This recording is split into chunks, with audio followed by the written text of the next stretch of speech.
Welcome to the Mischief Maker broadcast, where chaos, creativity, and common sense collide. Your host, Joel Freeman, was kicked out of high school in Alberta, Canada. He left home at 17 and hitchhiked around North America as a long-haired hippie and dope-smoking fool. He made a 180-degree change, becoming one of the first chaplains in the history of the NBA. As a professional speaker, Joel has traveled to well over 55 countries. His many books have been published in 28 foreign translations. Pieces from his Black History collection have been seen by millions at the United Nations and many other venues. And now, the Chief Mischief Maker himself, Dr. Joel A. Freeman. Hey. It's so good to see you. Are you ready for this? We have some time together. We're going to talk about dealing with people who drive you crazy. And that's those 7 words, by the way. The 7 words have taken me to over 55 countries around the world, transcending cultures, transcending age, transcending whatever, race, religion, in all kinds of different realms. And so that's why I have on my business card these 3 words: Chief Mischief Maker. In fact, if you want to participate in tonight's show, in fact, this is a highly participative show. If you're watching this live, then you have the opportunity, number 1, to ask questions. And you just get your fingers ready and type them in, and Mel, the producer, he'll be right there with you. And we'll put it up on the screen. And if it's germane to what we're discussing, I'll talk about it right away. If it's something a little bit later, we'll put it on pause, hit the pause button, and come back to it. But that's kind of the way we're going to go tonight. And then what I want you to do is to go up on your screen. You'll see a QR code, and then there's something at chiefmischiefmaker.com. That's the website. 3 words: chiefmischiefmaker.com. And whether you're in India, whether you're in Canada, whether you're in Australia, Japan, UK, United States, wherever you are around the world, you can go there and then download this image, print it out if you can, and then I'm going to show you what to do with this. You're going to be circling all the words that describe you in how you function in a particular environment, whether it's work or home. And then we're going to break it down. We're going to talk about your personality, and we're going to talk about how to leverage your personality. We're going to talk about 3 areas of potential conflict. We're going to get into a lot of different things tonight. We're not going to play music this evening. We're going to dive right in. And maybe what we can do right now is to put up the PowerPoint slides. This is not going to be death by PowerPoint. The whole purpose of these slides is to, number 1, to give you a visual, and number 2, to keep me on track. And that's very important, because I don't want to take a rabbit trail or say, hey, there's a squirrel, and talk about something else. I want this to be something in this time together, in this hour, to get right down to the brass tacks, as they say in some countries. Now, if we could go to the next slide, and we can see that this is just a big old welcome to all the Chief Mischief Makers. I want to give you tools and skills. What does mischief making mean for some of you who are watching for the first time? It just means, number 1, that you're living a curiosity-driven life. You're curious. You're peering around the corner. What's going to happen here? What can I learn from this situation?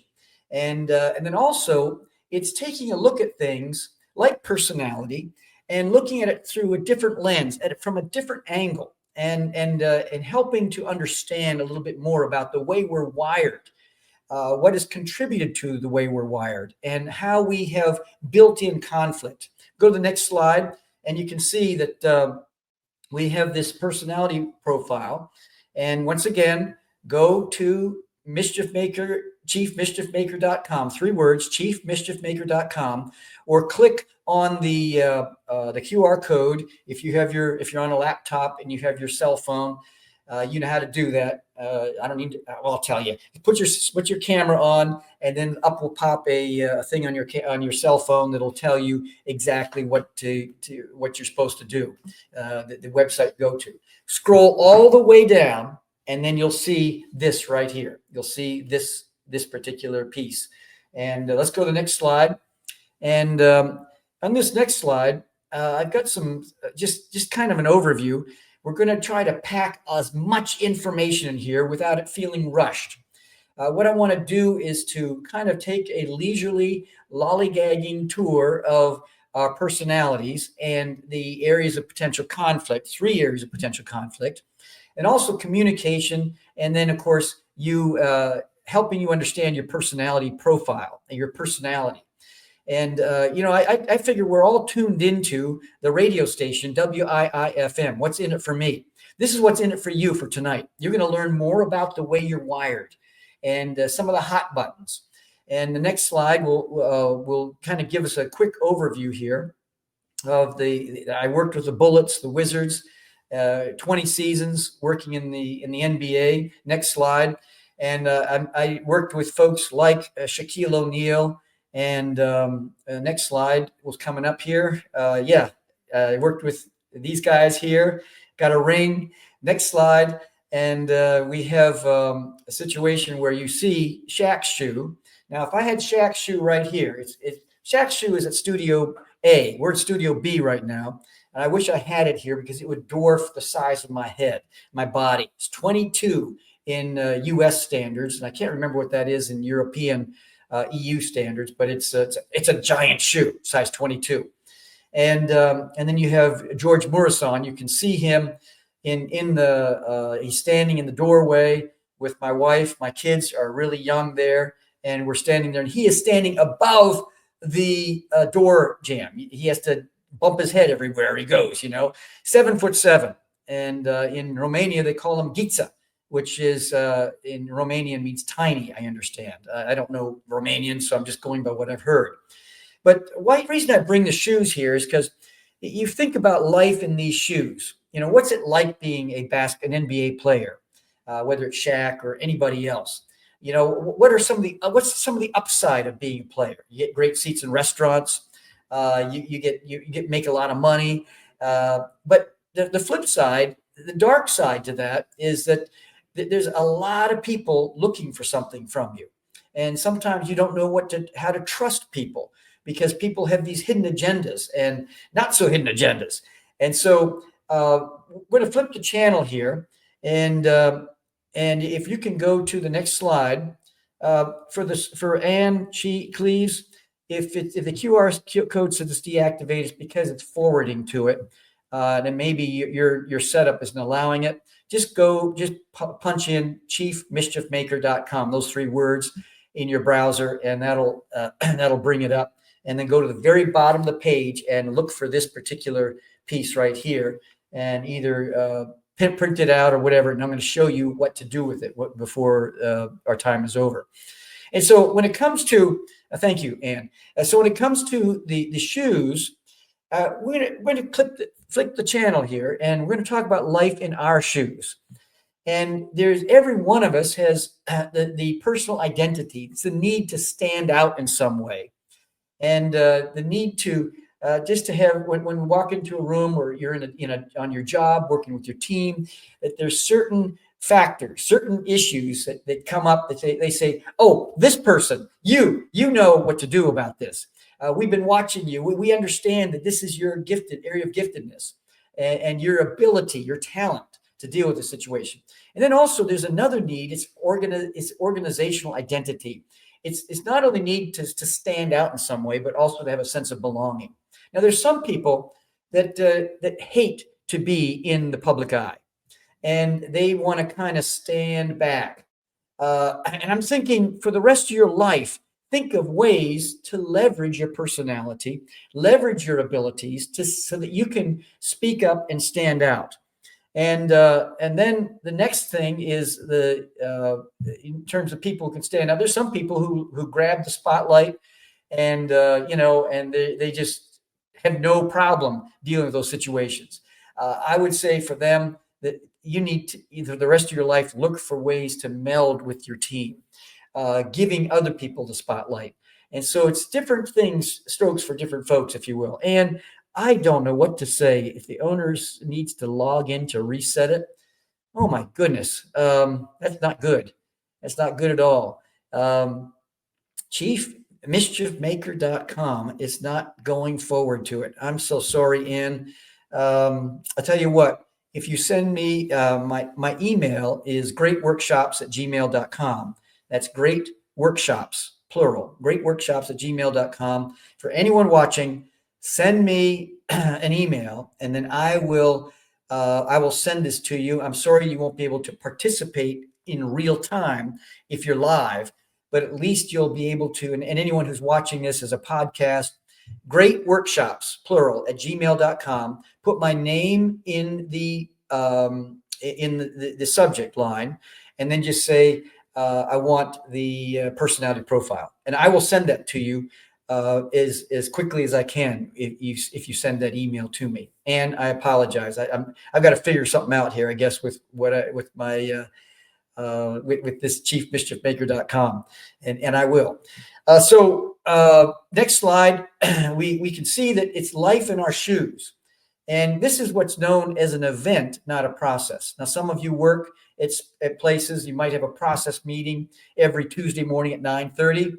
And maybe if you're married, you have kids, maybe you have a process meeting, for lack of a better term, every Monday evening. You go out for a date night, you discuss things. How are we doing with the kids? How are we doing with each other? And it's so this is an event. We're going to talk about some aspects that you can plug into your process, whatever that is, at home or at work. And by the way, I believe that we are 24/7. That what happens at home impacts work. What happens at work impacts home. If you're retired, you're probably you're making your spouse go crazy, and she says he or she says, go get a 20-hour-a-week job or something like that. Anyway, next slide. And this is an event we're talking about here, and I hope you can plug this in your process. That 0.05% degree change. The whole idea here is I want to share information that can add just a little bit to your life. It's not a big, huge change. It's just insight. It's foresight. It's understanding a little bit more about yourself. Most people, when they come to seminars that I do, and I've been to Sri Lanka, I've been all across Africa, I've been all around Asia, all around the Caribbean, North America, and worked at Fortune 100 companies, education firms, organizations, worked with all kinds of different situations, multinational corporations, CEO level to the foundational level. And I find that when people come to seminars or they learn about this kind of stuff, that within 24 hours, 80% of it's gone. And within 7 days, it's like, oh, wasn't that the guy that talked about the big shoe? I can't quite remember. And so in a year from now, it's like, whoa, how much? So what I want to do tonight or today, whenever you're watching this, is to bait the hook with some really great information that you can utilize in your life. And I'm going to let you know when I do that. The 2-degree factor, let's say you're driving down the Autobahn of life and you want to do let's say a 90-degree turn. If you're doing that at 150 kilometers or 150 miles per hour, you're going to take out a few telephone poles. But if you add time and space to that, 2 minutes and maybe a mile or so, or half a mile or whatever, you can then make that 90-degree turn if you add the time and space to it. So basically, when it comes to behavior, when it comes to learning about our personality, learning about change in our lives, because change is never fun, think about an incremental change and to learn to be patient with yourself in change. A study was done by the Carnegie Foundation back in the early 1900s, and they wanted to know, what is success? How do you import it? How do you export it? What does it look like, feel like, smell like? And they worked with a whole group of engineers, and of course, just trying to figure out what is success with engineers. Now, if you're an engineer, you know one. There's some jokes I can tell, and I won't take a rabbit trail on that, but it's pretty hilarious. Some of the stuff they were working with these engineers. You know what they found out?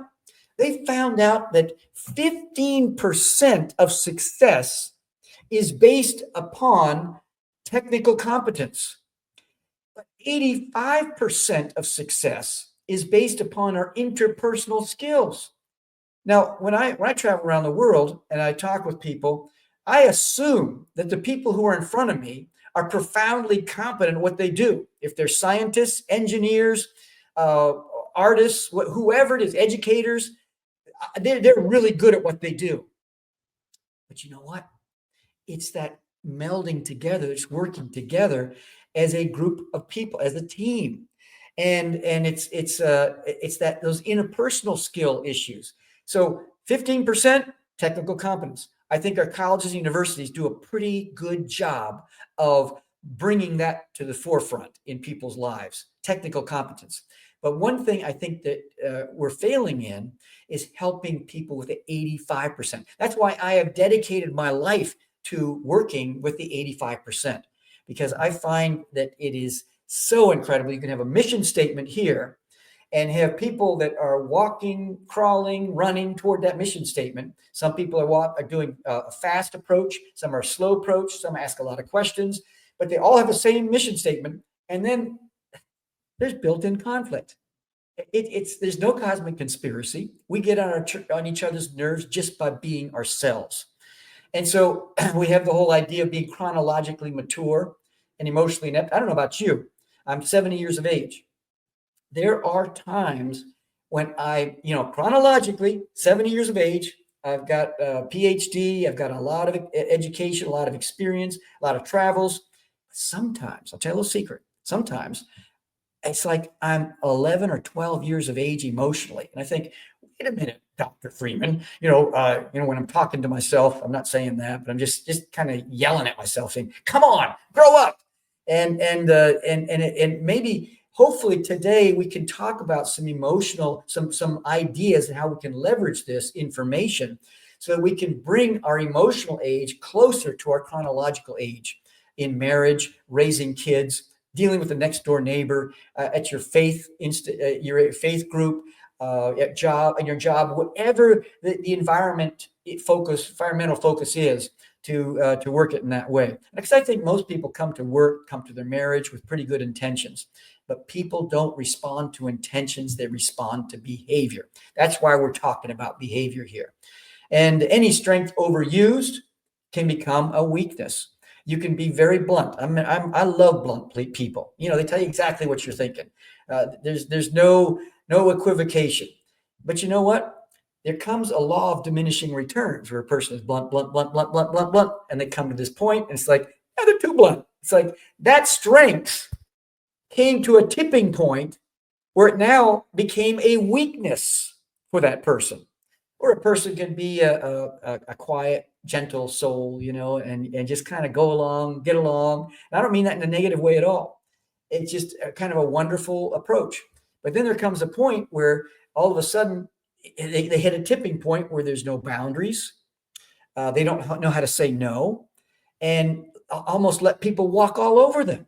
And so that strength, that wonderful strength, that it's so easy to be around this person. They're a good listener. By the way, your best friend, I can almost guarantee you, is a good listener, and probably a person that we're going to talk about tonight.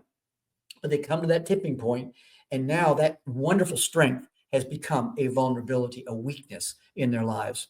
So we're going to overgeneralize. And we're going to look at the internal view. That's 75% of our focus.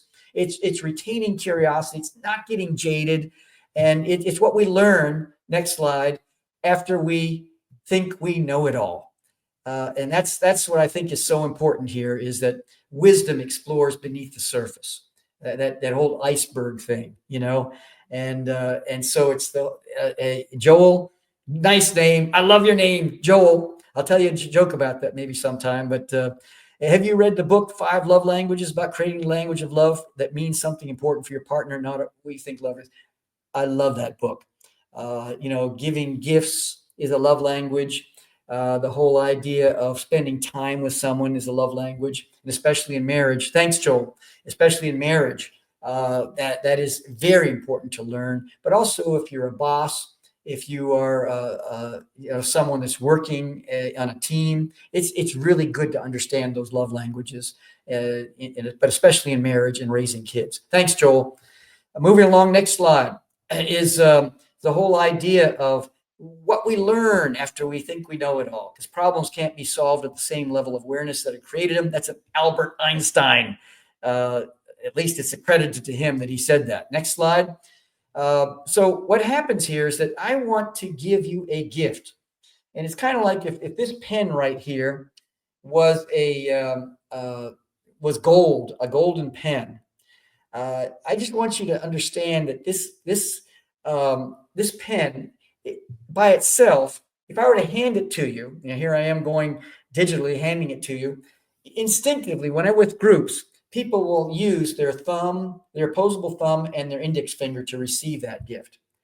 Then I pause and I say, well, now, wait a minute. This is a very small gift, might be costly, but it only took this much of your body to receive the gift. What if I put, let's say, 1,000 of these in a box, gold pens. Now, and I'm ready to hand this to you. That person receiving the gift has to get up and prepare themselves to receive this gift of 1,000 pens in a box. My point is this, and there is a point.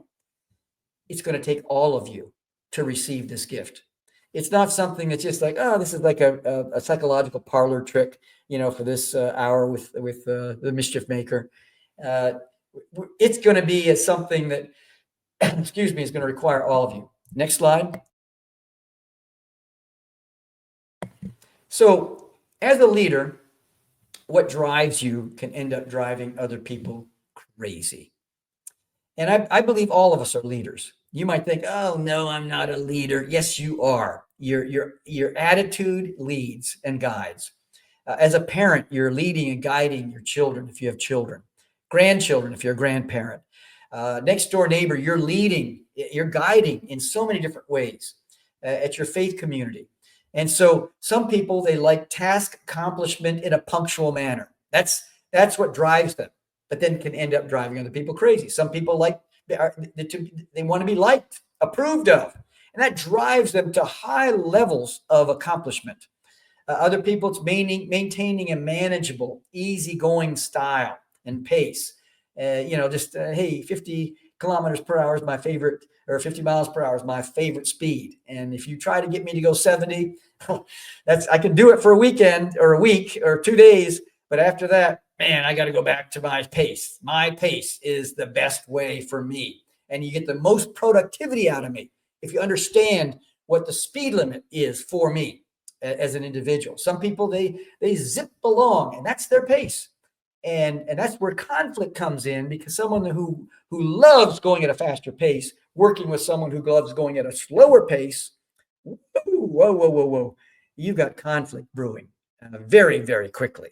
And then some want to make sure, what drives them is to make sure everything is accurate. I'm going to ask the same question 8 different ways. I want to make sure that we're doing things right. Because why would we put a ladder against the wall and then climb to the top and then discover that it's the wrong wall? Why would we go down the pathway on a project and not do what it takes, the due diligence to make sure, where are the potholes in this project? What are the problems, the issues that we might encounter? And how can we approach this in a way where we understand what the problems are, and then we can not just do a workaround, we can actually walk straight into it because we've planned in advance for that very scenario. Next slide. And so what happens here is that, Woody Allen, he said, mellow reminds him of a banana. It turns color, gets spots and hots. Hey, Dennis, I like your sense of humor. And Woody Allen also said that 90% of life is just showing up, right? It might have been 91%, but it was a high percentage. So protect your brand. This is the art of leveraging the gentle art of leveraging. So your logo is your smile. Just sometimes just learn how to smile, even if you're talking on the phone. Your smile will come across in your conversation.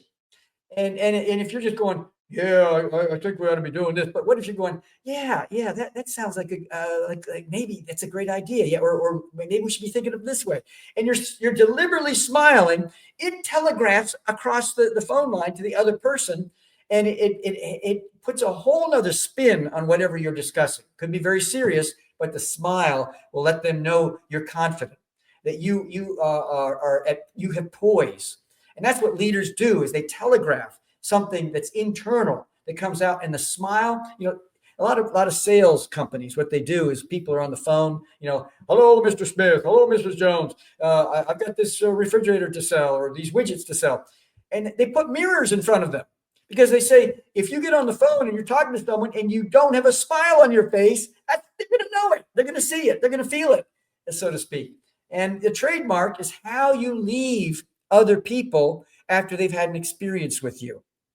And it's the whole idea. And there's a number of quotes out there. Maya Angelou talks about that. It's how people feel. It's not so much what you say or how you come across, or your resume obituary type stuff, that you're, I'm hot stuff, I'm this, I'm that. It's how they feel. There's a guy by the name of Bill Swanson. He was at the time the CEO of Raytheon, and he would he talked about situational value systems and all these different things. But he had what he called the waiter rule, like in a restaurant, a waiter, waitress. And so what happened with him is that when he's doing a business deal with somebody, he'd take him out to dinner, and then he would watch how they dealt with the help.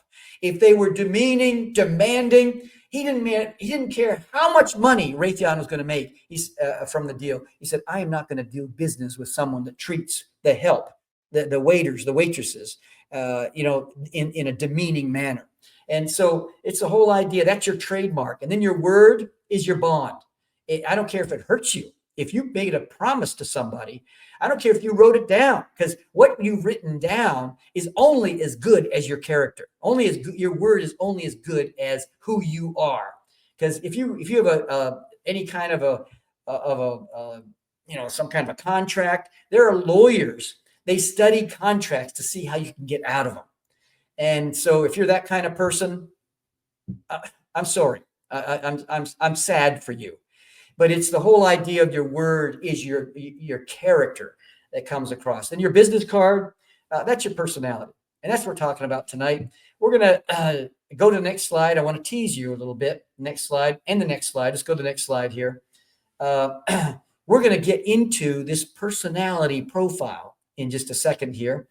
And for those who can't get to chiefmischiefmaker.com, I'm going to fix this.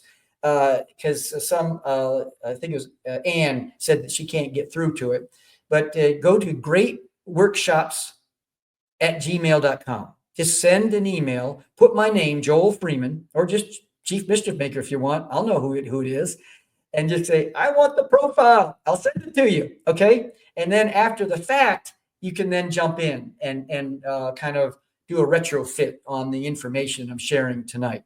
So now we're going to go to let's say, our sponsor is what's known as Rosetta Universe. And I've got some swag on here tonight. And so we have got a little break here. We're going to be hearing about something that is going to point toward our sponsor. So let's hit that, Mel. Hola, I'm Pancho Villa with a terrible accent. I tried to finance a fight for Jack Johnson in 1914, but it didn't work out. No problemo. Order! Jack Johnson speaks. It's an order. Get it? It's an order. 20,000 showed for a fight that was promising. July 4th would go down as timeless. To talk about it, I'd be on it. But why listen to me when you can hear it straight from Jack Johnson? The 15th round right now in his own voice. Welcome to the fight of the century. In this corner, we have...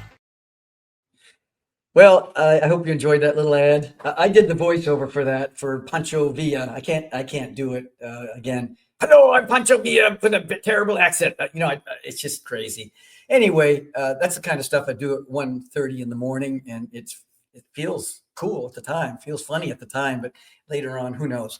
You're the judge of that.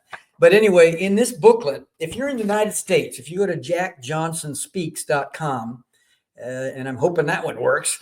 But jackjohnsonspeaks.com, there is a recording in there of a song, a blues song. This is a QR code, and then you'll hear a song about Jack Johnson.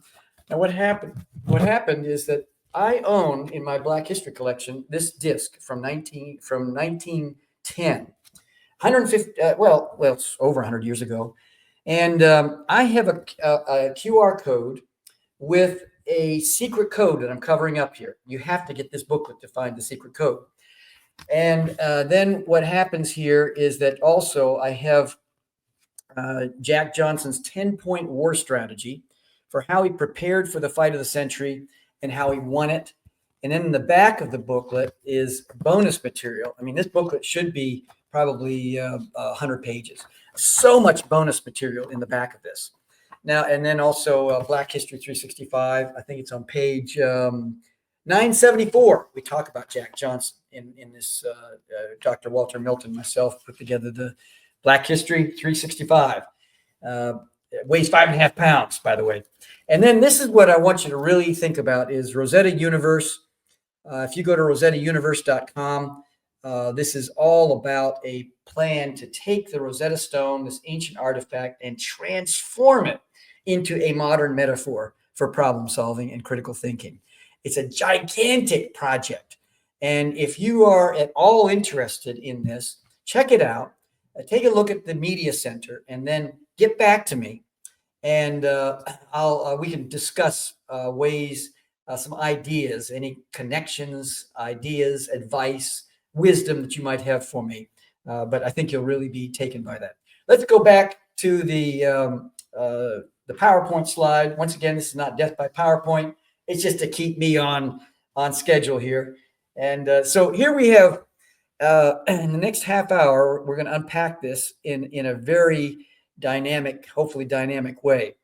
But you have expressive people, dominant people, analytical people, and steady people. And you have people that are dominant, subdominant elements of those four areas. Now, my Ph.D. work, I did a lot of, I looked at just about every profile inventory out there, Taylor Johnson, MBTI, all the different ones that are out there, the BFI, the Big Five inventory that introduces the whole idea of neuroticism and everything else. And I settled on this particular product, this resource. And next slide, and it's called the DISC model. And we'll go to the next slide here. And it's, there's different aspects that contribute to our personality style. We have genetics, the force of nature, role models. You can think of your teachers that were strict or lenient. You hated them, loved them, whatever it might be. Parents, uncles, aunts, next door neighbors, faith community leaders, birth order. There's a whole studies done on if you're firstborn, only one child, single child. If you're in the middle, if you're the last child, all impacts the way we're wired. Physical characteristics. If you're too tall, very short, very big, very skinny, whatever it might be, a combination of some of those. Then what happens is that impacts you. I'd be working with basketball players at 7 feet, 7'4". How's the weather up there? Hearing that from when they're 12 years of age, it impacts them. Going to a hotel and trying to find a bed that they can fit in impacts them in some ways. Of painful experiences. That's, by the time we're about 28, 29 years of age, we're pretty much locked in terms of the way we're wired. But you know what? The greatest modifier of human behavior is pain, emotional pain. That can take a happy-go-lucky entrepreneurial spirit and turn that person into a cold, calculated cynic. And it's, some people get bitter and some get better. Pain is the greatest modifier. And And so one of these times, I'm going to be talking a whole session about pain and how we deal with pain, a whole Mischief Maker show about it. And next, and culture. Yes, culture, Dennis. Good point. That does impact, definitely. But I'm just looking, it's just if I had a flat stone and we're at a pond and I wanted to show you how I could make it skip 5 times, that's what I got here. Now that stone could probably go 7, 8, 10 times. There's many more factors, but these are some of the main contributing factors. But thanks a lot, Dennis. Good input. Next slide, please. Quick history. I'm not going to spend time on this. William Marston, he's one that came up with this. He's the guy that invented Wonder Woman, the lie detector test. So if you taken a lie detector test and you clench your sphincter muscles or your buttocks or whatever, and it sends off a false alarm, whatever, you can thank William Marston. He's the one that came up with all this. And he was kind of an interesting character all in his own. The thing I look about in instruments is I'm looking for not just 30 million people have taken this and they're all pretty happy about it. That is not impressive to me at all. I'm looking at validity and reliability. The reliability is the degree to which it produces the same results each time, and validity, it actually measures what it says it measures. Those are the things I look for as more of a scientist in this particular approach. And anyway, let's go to the next slide. Next slide, we'll go to the next one. So once again, if you can't get to chiefmischiefmaker.com or the QR code that you see in the center of your screen doesn't work for you, I apologize. I'm going to fix this. But go to greatworkshops@gmail.com, send me an email, and I will get this to you. And then you can kind of go over this later, this information. So anyway, next slide. Basically what you're doing with this, and I'll just tell you in advance as you do this, and try to do this as quickly as possible, maybe 90 seconds. This is the instrument I created for crowds. So if I have 5,000, 3,000, 300, 130 people, whatever it might be, I can't take them through the long form because it takes about 7 to 10 minutes, and you have to do it in advance. Otherwise, it eats up your whole time with the audience. And so this is it's about 85, 87% accurate. So basically what you're doing is you're going to go through this whole group of words, and you're going to identify the words that describe you the most. Not what you think other people might think about you, but what you think about yourself. Now choose an environmental focus. Just a newsflash here. We behave differently in different environments. There's nothing hypocritical about that. It's just different environments provide different stressors that pull different things out of us. So that's why when you go to let's say a holiday party with your job, and your boss shows up with his or her spouse, and it's like, who kidnapped my boss? That's not the same person I work with.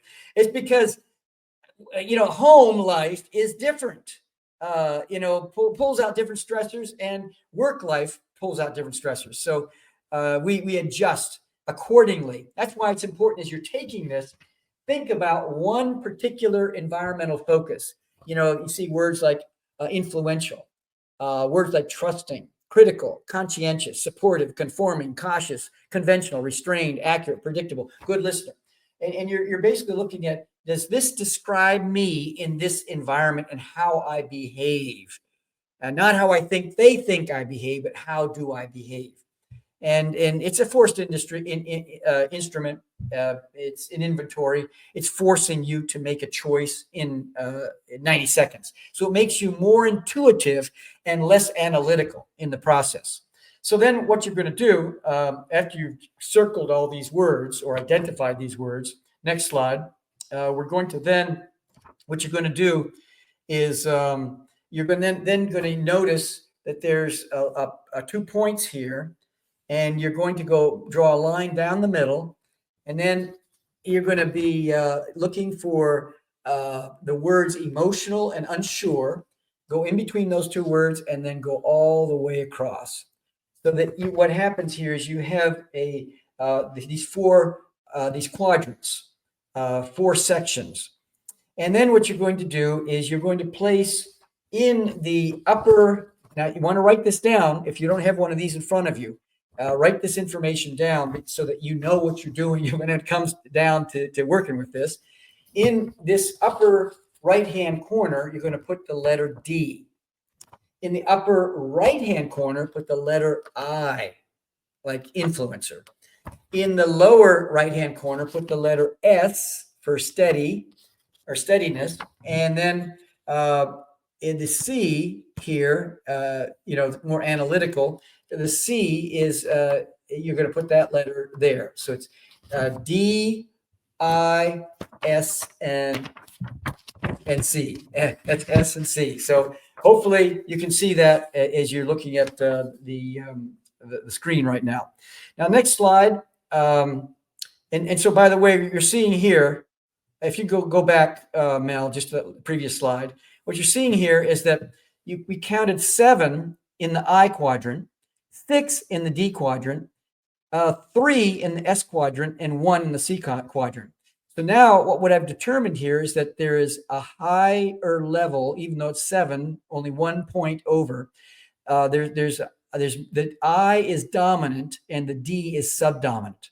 So now that gives us an idea on how to understand this particular profile. Next slide. So high level of D, we're seeing words like egocentric, domineering, direct. Low level of D, if you can get that real close, I can send that to you also, but it's the low level of D, unsure, dependent, modest.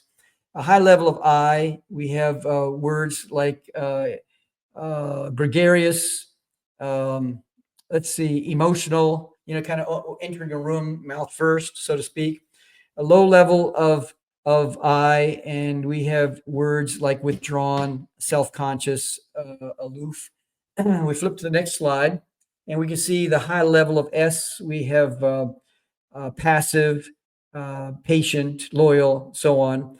Low level of S, and we have someone who is moving at a faster pace, more expressive, more frenetic in activity. The high level of C, perfectionist, and someone who really checks things out very carefully. Low level of C, we have someone who is kind of sarcastic, bombastic, like, I don't care what you think about me, kind of thing. So there's positive, and there's a high and a low for each. And so any strength, once again, overused can become a vulnerability. Next slide, please, Mel. We got to kind of look at this real carefully. So now in this particular piece right here, we see that you have 3% are dominant people, and about 11% of people are influencing. We have 69% are steady people, and 17% are correctness people, more analytical. And this is very important, these numbers. 3%, 11%, 69%, 17%. Be sure to write this down, because this is kind of like a key. I'm giving you keys that can unlock insights in terms of dealing and working with people. And next slide, we're going to talk about 3 areas of potential conflicts. I call these speed bumps in the Autobahn of life. Now, the first speed bump is now you get in your automobile and you have a steering wheel. And so this is what I call the steering wheel.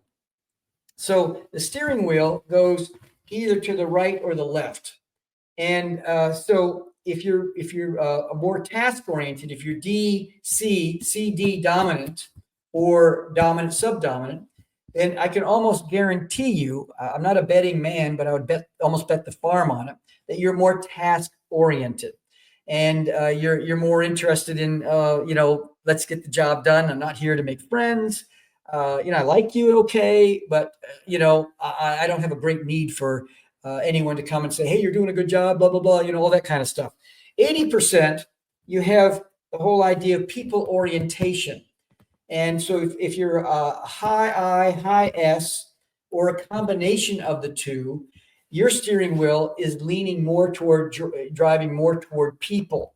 And so the best way to illustrate it would be that, let's say you're in a meeting at work, and you've just gone through this learning about this information. You're trying to be in your best behavior, but you're a task-oriented person. You're leading the meeting.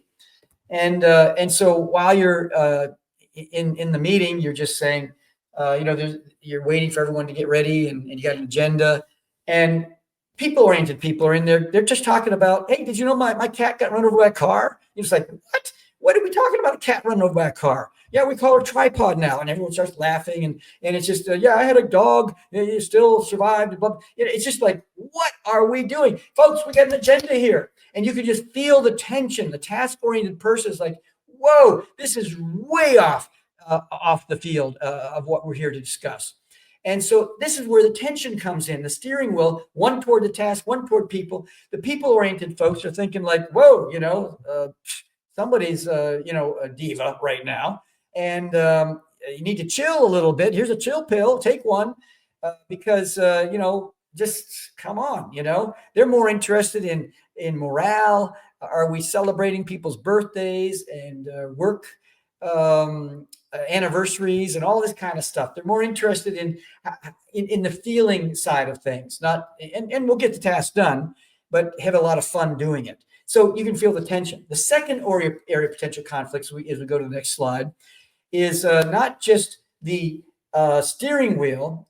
Mel, we need the next slide now. So here's Jack Gold. He says, doesn't it make a difference where you are in any given day? If I'm in a battlefield situation, I'm not going to think much differently than I was in a barbecue at a friend's house. We're just not consistent this way. Please reply. Yeah, I mean, once again, we're talking about stressors. If you are at a high level of stress on a battlefield, you're not going to be thinking about, celebrating people's birthdays. That's for doggone sure. And so, and once again, we can talk about life. Are you in a campfire situation? Are you in a bonfire situation or a wildfire situation? You're going to approach each situation in a different way. And so, true. That's a good input. Thanks a lot, Jack. You're right. And so the secondary potential conflict, we're going to talk about a speedometer.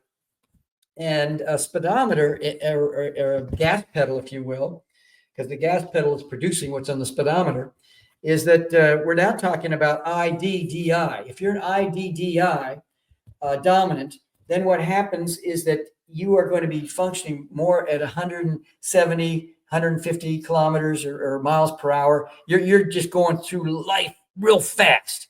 You're completing people's sentences, and you're more proactive, product-oriented, active doer. That's the natural blend there. Now, if you're an SCCS, it's more 50 miles per hour. Now, this, by the way, folks, this has nothing to do with intelligence. It has everything to do with pace. In fact, this is probably one of the areas of great conflict, because you can have people, let's say where I live in Studio A near Baltimore, Washington area, there's a place called I-95 between Baltimore and DC. And if you're driving down that, let's say you have SC individuals, and they're about 5 cars deep, 4 lanes across, and they're holding up the pathway for someone who is a fast-paced 150 kilometer per hour person. That person is going to be beeping the horn, say, "Get out of my way!" And it can be a passive-aggressive way of bringing control into an organization, into a relationship, which may or may not be negative. It just is what it is. And so that's when you get the SUV going out into the median strip or middle area and just zipping by everybody and blowing smoke, in their windshields and dust and everything. And so it's the whole idea of realizing, how am I functioning? If I'm a slower person, maybe I need to speed up my pace a little bit for a particular project needs to be done by next Thursday. If I'm a fast-paced person, I need to provide, it's suicide for me to go be way out in front of the rest of the team or my marriage or anything like that, the kids, my spouse.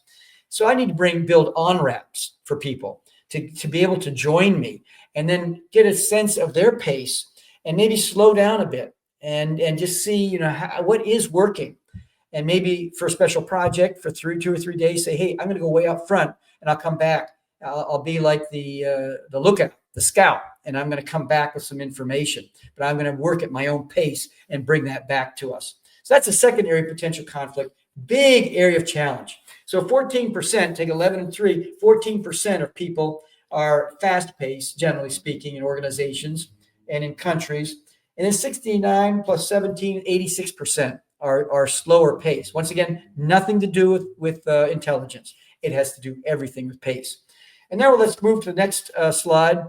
What I'm doing is I'm unpacking some information. Generally takes 1 to 2 days to go through the subtleties, the nuances of it all. That's why I said in the beginning that we're doing an event, and hopefully you'll be able to extrapolate 1 or 2 great ideas that you can plug into your process, whatever that may be or mean to you. The kite is something that, in marriage, and they say that there's a book out there, I believe. I love the title. I've never read the book, but it's Opposites Attract, Then They Attack. And that's many times what happens, like a young couple going together and, oh, you're so funny and I love it. And then, 2 years later, it's like, would you stop with the stupid jokes? I'm getting tired of it all. What was cute, now is no longer cute, no longer funny, no longer admirable, if you will, in the relationship for whatever reason. It just is what it is. But some people are what we call kites. They fly high in the sky. They get great vision, huge goals, a great appetite for a lot of different things. And so what happens is sometimes is that I think every kite needs a string holder. If we can go to the next slide, please. The string holder is someone that if you are someone who loves to hug other people, you need to hug your string holder every day if they allow you. It could be your spouse, could be someone in your family who's just keeping you grounded if you're a high-flying kite. And because if you reach down with a pair of scissors or a knife and you cut that string, you need the tension because the wind, that's the problems. You're in business. You have a job because you solve problems. When you cease to solve problems, you're going to be out of a job. Companies cease to solve problems, depending how large they are. Smaller companies are out of a job by the weekend. Larger companies, kind of attrition enters in. You can see the downward clicks on the chart. And so the wind, that's your friend. That's what keeps you going. And you need that wind. But then the string and the string holder keep you grounded. And if you reach out and cut the string, guess what? You're going to crash and burn. And so there's conflict between the kite and the string holder. And embrace it. Love it. Enjoy it. Appreciate it. And like I said, if your string holder is a hugging person, generally they aren't, but go and hug them and just say, thank you. I need good catch. I needed that because I was so busy looking out over here. I didn't see the little speed bumps. I didn't see the little problems here. And you helped to keep me grounded and keep that tension just right for me so I can fly high. Next slide, please. Now, so the third area of potential conflict is a point A, point B. It's where you have the D, the dominant direct person, is now dealing with someone on the other side who is the most passive, most aggressive, most passive. Now, if you can come up with a better word from passive, because steady people are not passive people in the sense of lazy. But I just can't find another term. And so it's just showing the opposites here. So dominant people come in like a bull in a china shop many times.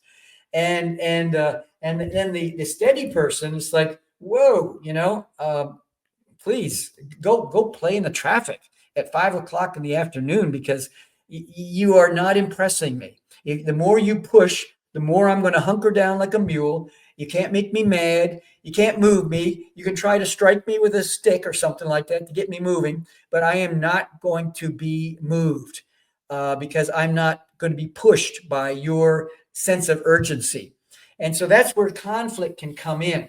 And by the way, there's so many positive things about each one of these. I'm just outlining some of the darker sides of conflict that can emerge. And by the way, conflict is good. It is conflict, and I'm not saying all conflict is good, but it helps to bring excellence to an organization when there's positive conflict, when there's different divergent views that are accepted, that are not just accepted, but are encouraged. Please tell us what you're thinking. Now, the next slide, please. We get into the speed bump B for 3. Is this is the biggest area of conflict, by the way, that I've observed over the years. I've been doing this for at least 3.5, 4 decades or so. And the influencer, 11%, and the correctness person. Why? Because the influencer tends to be 10 miles wide or 10 kilometers wide, and maybe 3 inches deep, 3 feet deep, or something like that. But they know a lot about a lot of things, but they're not an expert in one thing. But instead, the analytical person is 10 miles or 10 kilometers deep and maybe 3 inches wide. They don't have a lot of interests all over here, golf and sports and cricket and basketball and all these different other theater and all these other things. They're kind of really good at one thing, generally speaking. And so what happens is the conflict comes about that in a meeting, an influencer is just coming up with ideas. What about this? What about that? Or maybe saying, I've been thinking about something. They float it with the group. And then someone in the group who is a correctness analytical person says, well, tell me, have you thought about this? No, I haven't. Good point. Good question. Have you thought about that? Well, no, good point. I haven't thought about that. Well, how long have you been thinking about this? Because in about 23 seconds, I asked 2 questions that were elementary, Watson, and you didn't have a response. So now I'm going to give a 70% discount on anything you ever bring up again in a meeting.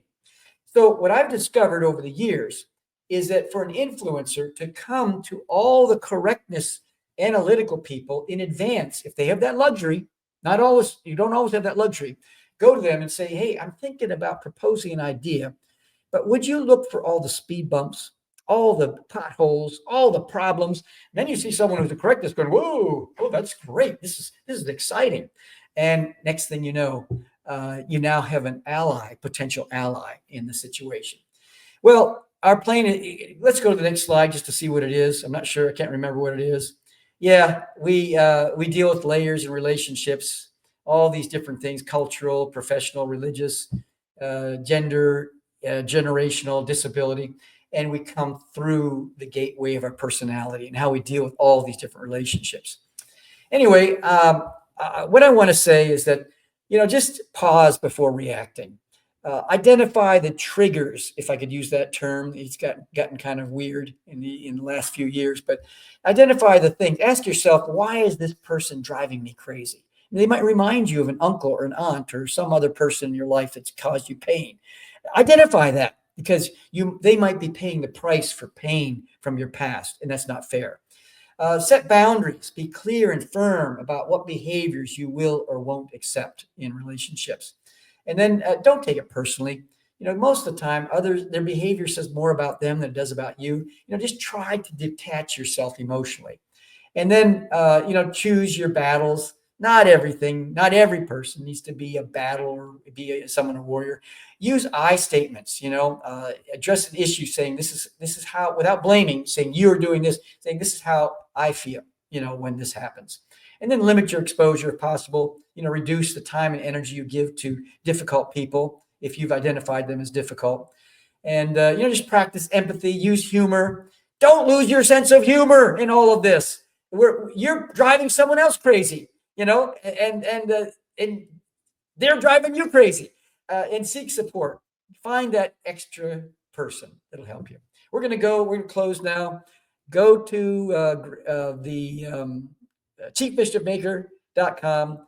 Also send that email, and we're going to go to a close Thanks so much for taking time out of your crazy schedule. Ebity. That's all, folks.